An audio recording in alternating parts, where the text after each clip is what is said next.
Hello students, welcome to online class of PN National Public School. How are you students? Look, I am discussing here land, soil and water resources. Last video में भी मैंने आपको बताया था इसके बारे में, पढ़िएगा। देखे हो ना उस वीडियो को, आपने देखा है? क्या बताया गया था? कुछ याद है? कितने बच्चों को याद है बताइए? नहीं मालूम है? देखिए, मैंने लैंड के बारे में बताया था, why it is the called most important resource. Resource होता क्या है, क्यों जरूरी है, ये चीजें भी मैंने आपको बताई थी। याद है आपको डेफिनेशन की? नहीं याद है? याद हो गया? चलिए ठीक है, तो याद करिए। इसके अलावा देखिए, मैंने ये भी चीज बताई थी कि लैंड रिसोर्स क्या होता है और उसका इंपॉर्टेंस क्या है, सॉइल रिसोर्स क्या है और उसका इंपॉर्टेंस क्या है, वाटर रिसोर्स क्या है और उसका इंपॉर्टेंस क्या है। आप इसको एक बार कॉपी में लिख लेना, सारे रिसोर्सेज को जितने भी आपके इस चैप्टर में दिए हुए हैं। ये नया चैप्टर मैंने आपका स्टार्ट कराया था, चूँकि हमने रिसोर्सेज पढ़ा रहे थे, इसलिए मैं इसको कंटिन्यूसली इसको आगे करा रहा हूँ। ठीक है, इसको पढ़ते रहिएगा।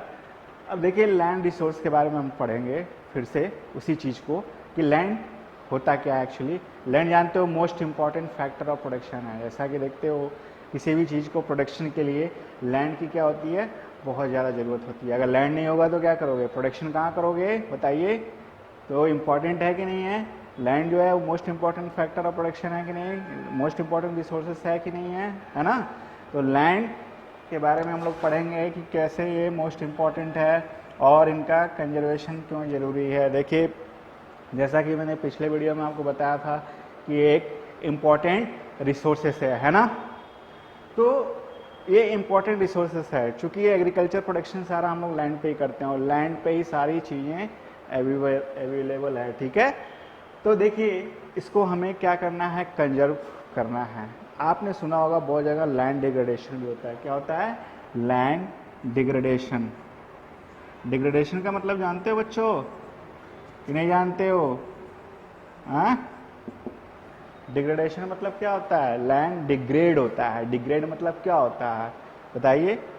क्या होता है? रिमूव हो जाता है। ठीक है, ओके, इरोजनल हो जाती है, इसी को डिग्रेड बोलते हैं। डिग्रेडेशन बहुत सारे कारणों से हो सकता है।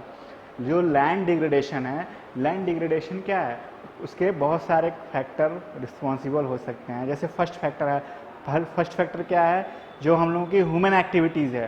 क्लियर?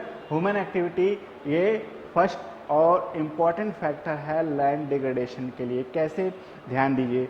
देखिए, ह्यूमन एक्टिविटी कैसे है लैंड डिग्रेडेशन के लिए, ये चीज़ हम कैसे ध्यान दे सकते हैं? पहला ये कि देखिए, आज की डेट में क्या है, ह्यूमन पॉपुलेशन बढ़ रहा है कि नहीं बढ़ रहा है? हमारे इस अर्थ पे बढ़ रहा है ना। अब वो कहीं ना कहीं हमारे लैंड को डिग्रेडेट कर रहे हैं अलग अलग फॉर्म में। कैसे लैंड को डिग्रेड कर रहे हैं? देखिए, पहला जो फॉर्म है वो कौन सा है बच्चों? कौन सा फॉर्म है?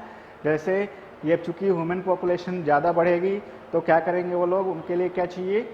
मकान चाहिए, चाहिए ना चाहिए? अब मकान ज़्यादा से ज़्यादा संख्या में लोग बनाएंगे, चूंकि लैंड आपके पास क्या है, लिमिटेड है ना, है कि नहीं है? तो लैंड क्या होगा, वो डिग्रेड होगा कि नहीं, यानी अनयूजफुल हो जाएगा। एग्रीकल्चर प्रोडक्शन के लिए वो यूजफुल रहेगा ही नहीं। इस फॉर्म में इस तरह से हम कह सकते हैं कि लैंड डिग्रेड होता है। दूसरा चीज़ देखिए, तो ह्यूमन एक्टिविटी की ही हम पढ़ रहे हैं। ह्यूमन एक्टिविटी में क्या था कि वो एक मानवीय फैक्टर, जो मैंने बताया ह्यूमन फैक्टर। ओके, दूसरा एक और फैक्टर देखो कैसे। अब ह्यूमन बीइंग जो है बढ़ेगा, उसके लिए फिर क्या होगा, रोड वगैरह कंस्ट्रक्शन होंगे, उसके लिए इंफ्रास्ट्रक्चर का डेवलपमेंट होगा। ठीक है, तो इस तरह से लैंड हमारा क्या होता जाएगा, डिग्रेड होगा। और उसके बाद वो जो नेचुरल रिसोर्सेस हैं, नेचुरल रिसोर्सेस को क्या करेगा, ओवर यूटिलाइज करना शुरू करेगा। तो डिगिंग होगी, माइनिंग होगी, इस केस में भी लैंड हमारा क्या होगा, डिग्रेड होगा। अब चूंकि देखिए, बहुत ज़्यादा जब पॉपुलेशन एक्सपांड करेगा, बहुत ज़्यादा बढ़ जाएगा, उस केस में क्या होगा, उनके लिए ये एग्रीकल्चर प्रोडक्शन भी चाहिए, खेती को भी तो बढ़ाना होगा। अब उसके लिए वो क्या करेगा, ओवर इरिगेशन करेगा कि ज़्यादा से ज़्यादा हो, मल्टी क्रॉपिंग सिस्टम अडॉप्ट करेगा।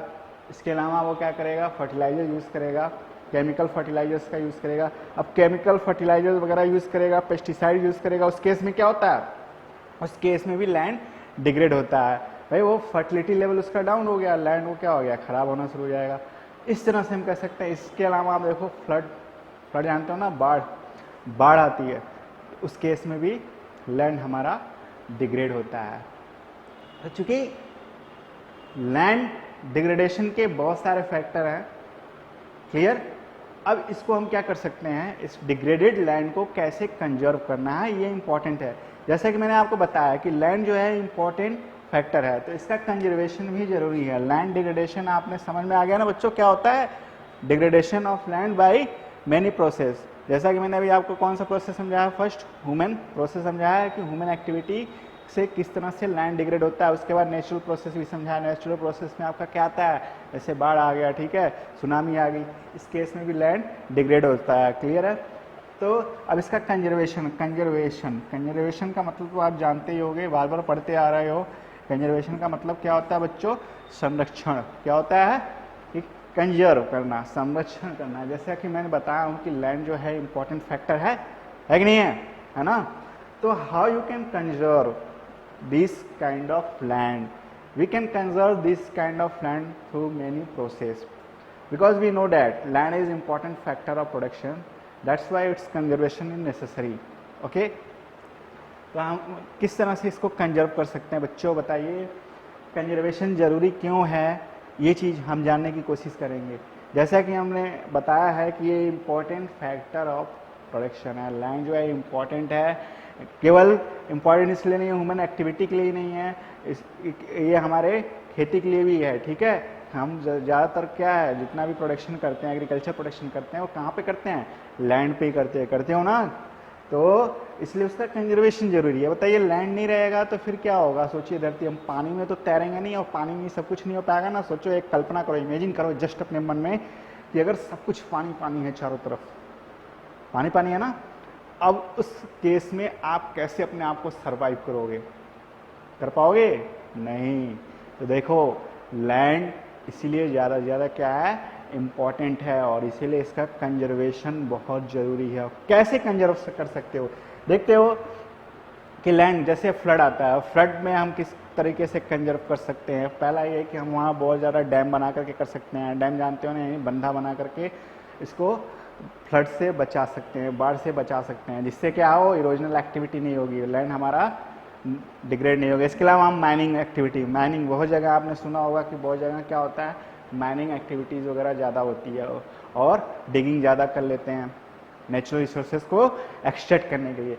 तो उस केस में भी हम क्या कर सकते हैं स्टूडेंट्स, उस केस में भी हम क्या कर सकते हैं, ये कर सकते हैं कि माइनिंग एक्टिविटीज़ को हम कंट्रोल कर सकते हैं, ठीक है, कम कर सकते हैं। ओके, दूसरा एक और प्रोसेस ये है, वो क्या है, जैसे मान लीजिए किसी भी फील्ड में डिगिंग ज़्यादा हो रही है, उस केस में क्या कर सकते हैं हम लोग, बताइए, डिगिंग एक्टिविटीज़ को कम कर सकते हैं। यानी कि जो नेचुरल फैक्टर से हम लोग डिगिंग कर रहे हैं, एक्सट्रैक्ट कर रहे हैं, उस नेचुरल चीज़ को कम करके और उसके अल्टरनेटिव सोर्स को ज़्यादा से ज़्यादा हम यूज़ कर सकते हैं। समझ में आया बच्चों?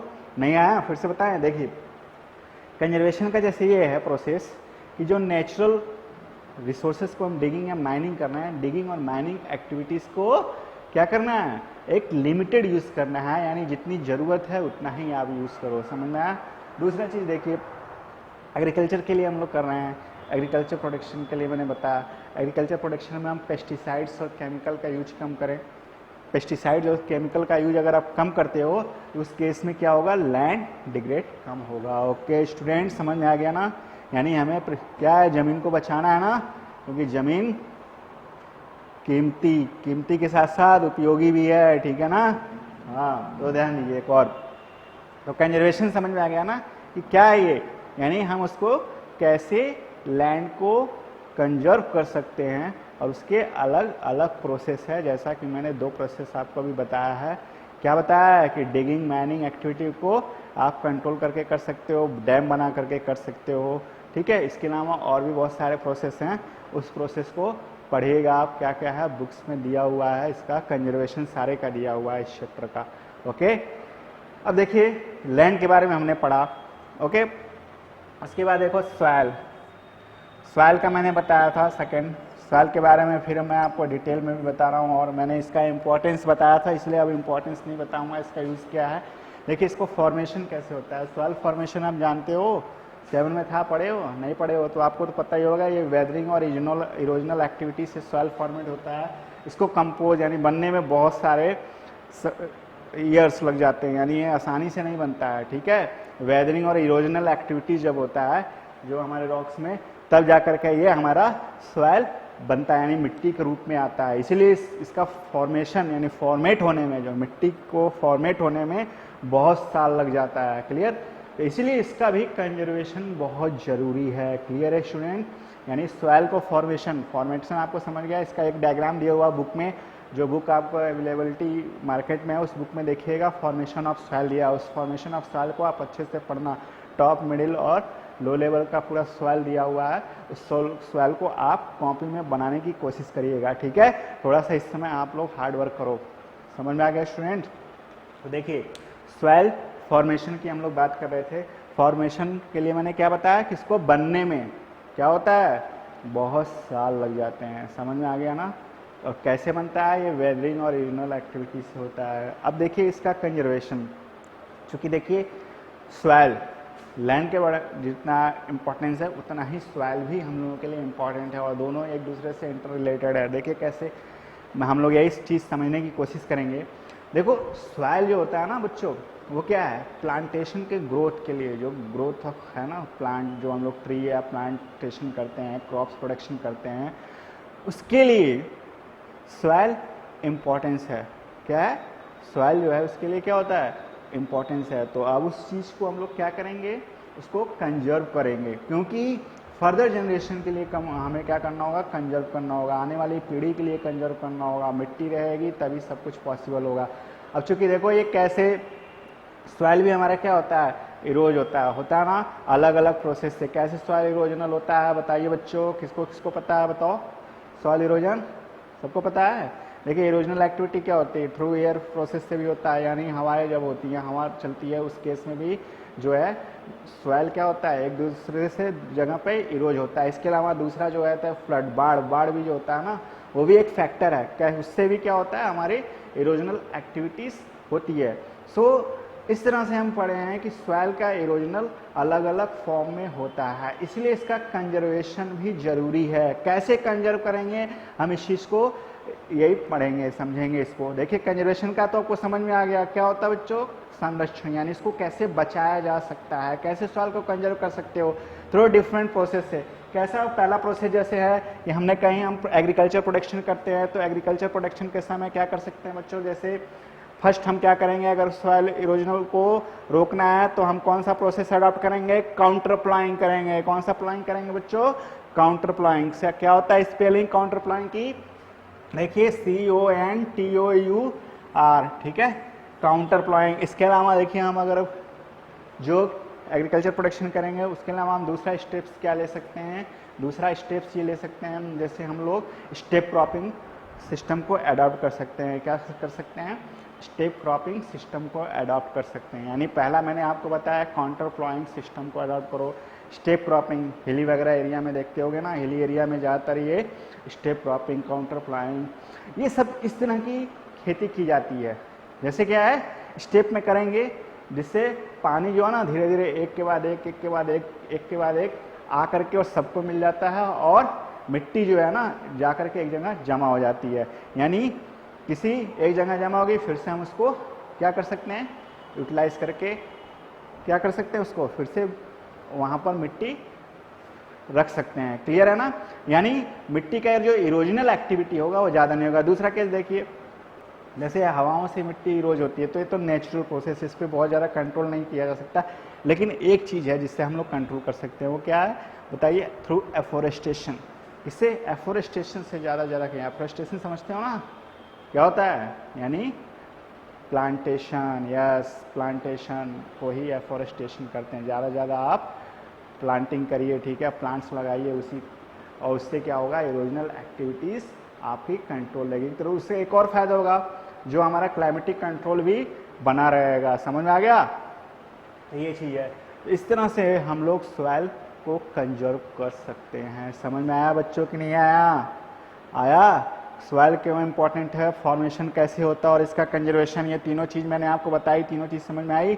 अच्छे से पढ़ो तभी समझ में आएगा। ये नहीं कि बस टीचर ने पढ़ा दिया और आपने क्या किया, उसको बताओ, हाँ उड़ा दिए, एक तरफ सुने एक तरफ छुड़ा दिए, ऐसे काम नहीं चलने वाला। पढ़ना पड़ेगा अच्छे से। अब हमने ये चीज़ तो समझ लिया कि लैंड क्या है, उसके बाद सॉइल समझ लिया। हम तीसरा हमने जो पढ़ा था कि water resources. Okay, water resource के बारे में पढ़ेंगे बच्चों। देखिए वाटर तो जानते हो ना, हम लोगों के लिए बहुत ज़्यादा इंपॉर्टेंट है। इसके बारे में पढ़ेंगे अब हम लोग, वाटर रिसोर्सेस के बारे में। देखो कितनी गर्मी हो रही है ना, पानी बहुत ज़रूरी है हम लोगों के लिए। कल बताए थे ना पिछले वीडियो में, ये वाटर रिसोर्स होता है वो क्या है, इंपॉर्टेंट रिसोर्स होता है सारे ह्यूमन बीइंग के लिए। केवल ह्यूमन बीइंग मतलब ऑल लिविंग थिंग्स के लिए, जितने भी लिविंग थिंग्स हमारे इस प्लेनेट पे हैं उन सब के लिए वाटर इम्पॉर्टेंट है। ये this is the most important resources. Okay, कल मैंने बताया था। अब देखिए इस वाटर रिसोर्स को हम कैसे कंजर्व कर सकते हैं, ये चीज़ दे रखी है ना। कंजर्वेशन जैसा कि मैंने पढ़ा अभी, लैंड को कैसे कंजर्व करना है, सॉइल को कैसे कंजर्व करना है।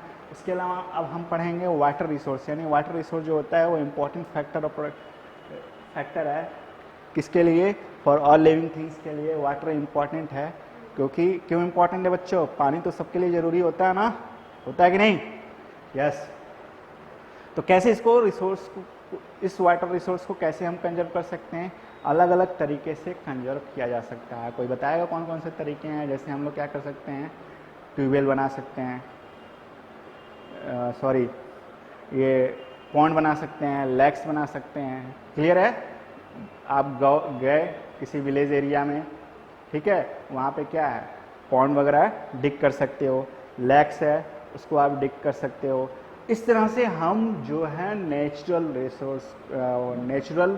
वाटर रिसोर्स को कंजर्व कर सकते हैं। क्योंकि देखिए वाटर जो नेचुरल वाटर सोर्स यानी फ्रेश वाटर का जो मेन सोर्स है वो कौन सा है, rain is the main source of fresh water. Water तो बहुत अवेलेबल है, मैंने बताया था ना कितना परसेंट अवेलेबल है वाटर।